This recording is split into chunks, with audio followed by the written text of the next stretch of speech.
Niyanig ng magnitude 6 na lindol ang bahagi ng Eastern Visayas. Partikular po sa Eastern Samar kaninang alas 2:09 ng hapon. At para po sa pinakauling sitwasyon doon, makakapanayan po natin ang Regional Director ng Office of Civil Defense Region 8, Director Joel Erestain. Magandang gabi po, Director Erestain. Dayan Kirar po ito ng Ulat Bayan sa PTV. Magandang gabi po sa inyo at magandang gabi po sa lahat po ng inyong mga nanonood at tagapakinig. Right. Well, Sir Joel, kamusta po ang sitwasyon ngayon doon sa Eastern Samar? At base po sa inyong monitoring, ano pong naging epekto po nitong pinsala, ito pong lindol na ito, sir? Marami rin po talaga naapektuhan din. Nayanig din po. Siyempre, alam naman po natin, hindi kasi naman talaga common na occurrence ng isang lindol. Kaya marami rin pong mga natakot, nayanig din. Pero handa naman din sila. Alam naman nila ganun yung ginagawa nila. May mga napanood po tayong mga CCTV footages po sa nakita po natin, na mga na-share. Alam naman po ng mga ating kababayan kung anong ginagawa nila. Kaya rin naman, so far, sa ating pong monitoring, wala pa po tayong naulat na casualties. Meron po tayong mga naulat na minor damages. Hindi na po natin maiwasan yan. Siyempre may mga nahuhulog pa rin na mga gamit sa mga shelves po ng ating mga bahay o mga tahanan. Meron din mga konting cracks na hindi natin din maiwasan dahil minsan sa pagkapalitada po yan ng ating mga pader. Pero so far din, wala rin pong major damages po na naiulat po sa atin.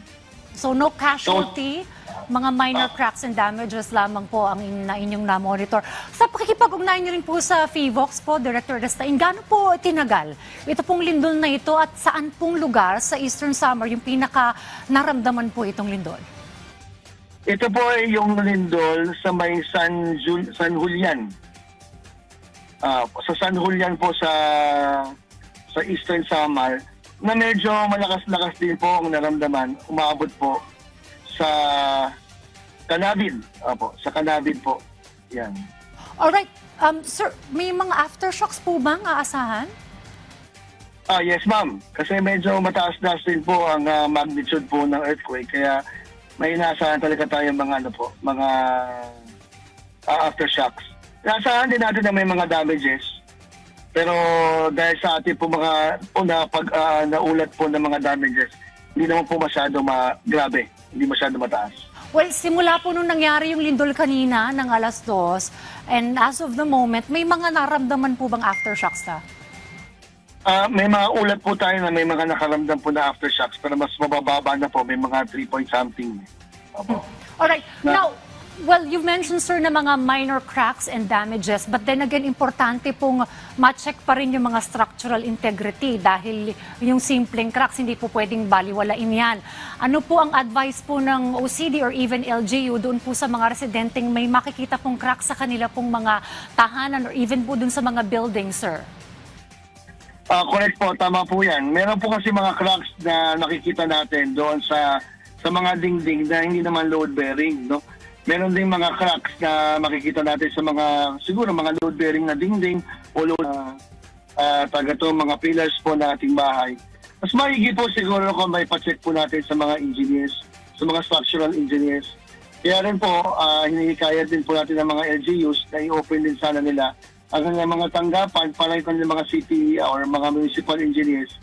Pwede rin po natin lapitan para humingi ng tulong kung pa-check kung mas structurally sound pa ba ang kanilang mga bahay po o mga tahanan. Dahil po sa nangyaring lindol, sir, may mga interventions po bang gagawin ng OCD sa pakikipag-ugnayan nyo na rin po sa LGU? Yes, ma'am. Kanina po, nagano na po tayo. Nagpatawag na po tayo ng emergency meeting with the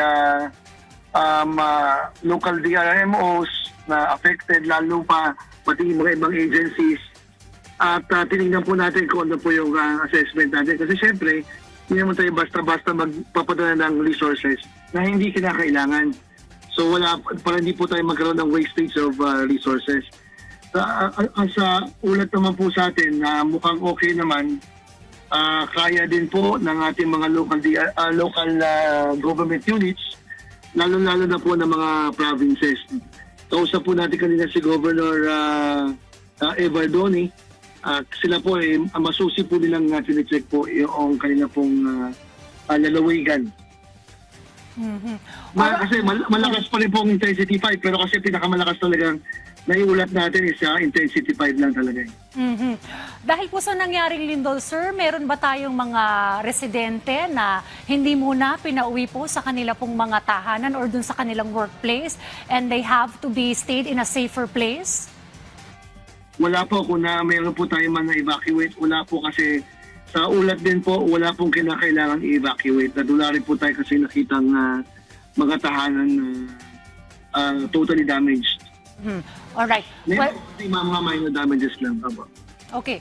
Supply po ng kuryente, sir, and communication signals. Kamusta po? So far po, wala rin tayo naulat na nawala ng kuryente. Pati signal po, nakakonekta naman kagad tayo. Naka-receive tayo ng messages po mula po sa mga natamaan po ng lindol. Well, Director Aristain, panghuli na lamang po ang inyong pong mensahe sa ating pong mga kababayan at mga kasamahan po dyan sa Eastern Samar. Opo, nandito po tayo para sa ating mga kababayan po dyan dito po sa Samar, lalo na sa Eastern Samar, dito po sa buong Region 8, nandito po tayo ang OCD. Kasama po natin ang lahat po ng membro natin na agencies, pati na rin po ang ating mga LGUs. In contact tayo with our local DRMOs and they're in the thick of response.